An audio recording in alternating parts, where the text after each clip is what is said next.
Съединение!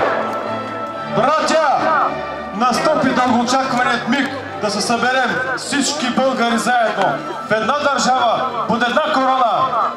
Българският тайн революционен комитет реши да продължи борбата за присъединяване на всички земи, където живеят българи.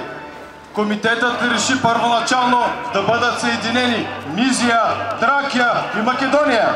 Но като се има предвид състоянието и възможностите на хората, които живеят там, а и отношението на великите сили Русия към този акт, комитетът реши да бъдат съединени Княжество България и Източна Румелия. И днес, 5 септември 1885 година, ние, жителите на Чирпан, се събрахме да направим чета, след като прекъснахме телеграфните жици до Янакиевските гори, и да се подготвим, след като заминем за Пловдив, на всяка цена да обявим съединението на една вече цяла България. Да живее съединението! Управата в княжеството, само и само да не разсърди великите сили, дава мълчаливо съгласие. Но това е акт и дело само на народа. И наистина, братя, благодарение на нашите обединени сили, турски погранични войски не бяха изпратени. Българският тайн революционен комитет взе решение на всяка цена да бъде обявено съединението. Председателят на комитета Захари Стоянов изготви прокламация, която утре ще прочете в Пловдив, след което ще бъде назначено временно правителство, а прокламацията гласи: братя, часът на съединението удари! Сега всеки е задължен в името на Отечеството, славата и величието на България да подпомогне това свято дело. Да живее съединението! Да живее! Касамов, къде е знамето? Знамето! Да живее съединението!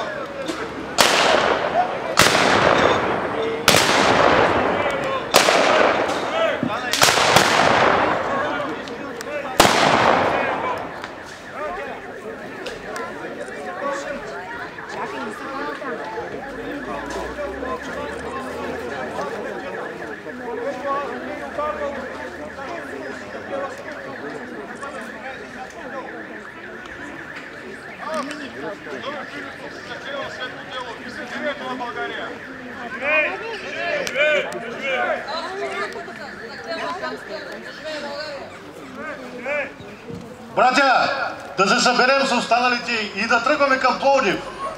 Съединение!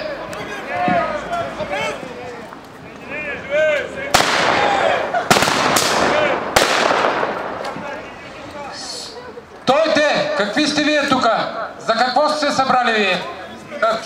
Какво е това оръжие по вас? Я всички, които имат оръжие, да дойдат да го дадат тук при войниците. Ето аз давам моята сабя.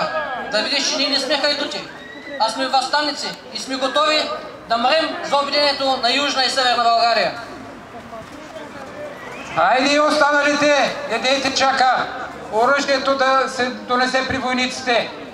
Иначе ще наредя да стрелят. Чакай, господин поручик. Как така ще стрелят войниците срещу брата си? Белким ще се намери такава българска ръка, където да дигне срещу брата си и срещу родата си. Срамота и грехота от Господ е той нещо. Че кой не иска да се събере Северна и Южна България? Аз още знам от турско време тук и Южна България. Каква е тази Източна Румелия, Западна Румелия? Я дай сабята на момчето, а не бягай пред другите. Слушай, какво ще каже дядо ти Жеко. Каквото и да направиш днеска, съединението ще се случи, защото цяла България и Южна България е пламнала. Аз не мога да кажа и Източна Румелия, за мен е си Южна България. Пламнала е от комитети и целият народ е готов. Зато и че един ден, ако ти се помъчиш да спреш това съединение, няма да успееш. Твоите хора и те със сигурност са нас, защото половината армия вече я дала съгласие. Питай ги да видиш съгласни ли са.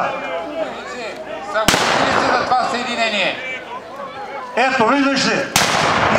И те замълчаха. И наведнаха глави, защото не смеят да ти го кажат.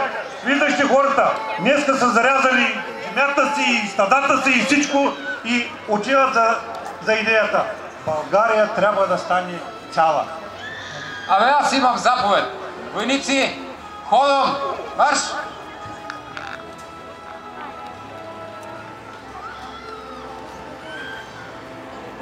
Чирпанските въстаници под командването на Стойо Филипов и Пейо Карвалов се отправят към село Спасово с намерение да привлекат нови въстаници и по билото на Средна гора да стигнат до село Голямо Конаре, днес град Съединение, а заедно с Голямо Конарци да настъпят към Пловдив. На 5 септември от Стара Загора са изпратени 120 войници под командването на поручик Жейнов. Те настигат въстанниците на разсъмване в село Съединение. При тревогата вдигната след пристигането на войниците, пушечен залп посреща чирпанлиите Иван Данчов, Димитър Йовчев, Петко Запрянов, Георги Сербезов и сливенецът Алекса Хаджиоглу. Те падат простреляни от войническите пушки. Въпреки трагичният завършек, участието на чирпанци в борбата за Съединението остава една от най-светлите страници в историята на града. Борбата за Съединението на княжество България и Източна Румелия е пряко продължение на борбата за национално освобождение.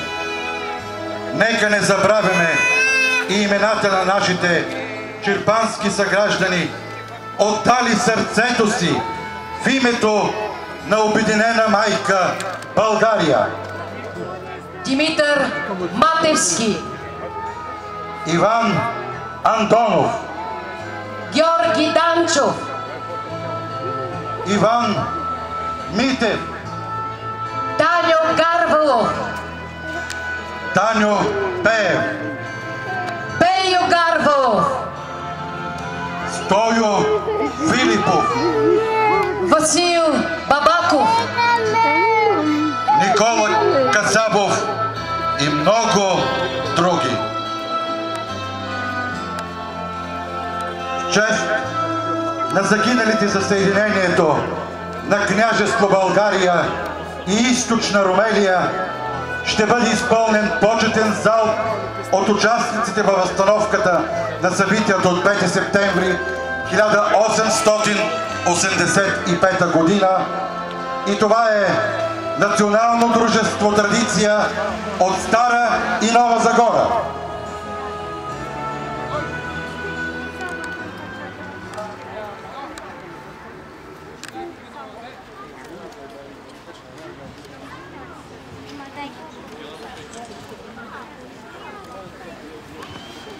Западналите за Съединението на Северна и Южна България, зареди!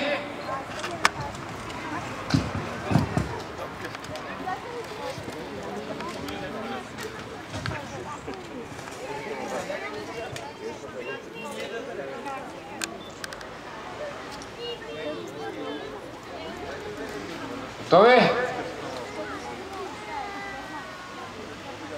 Олър!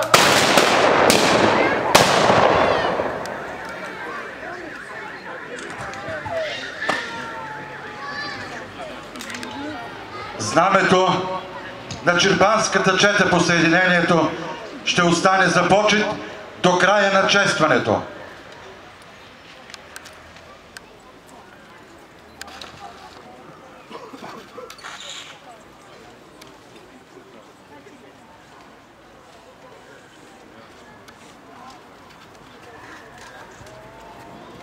Млади момко, давам ти тази светиня да я пазиш като зеници на очите си. Заповядай.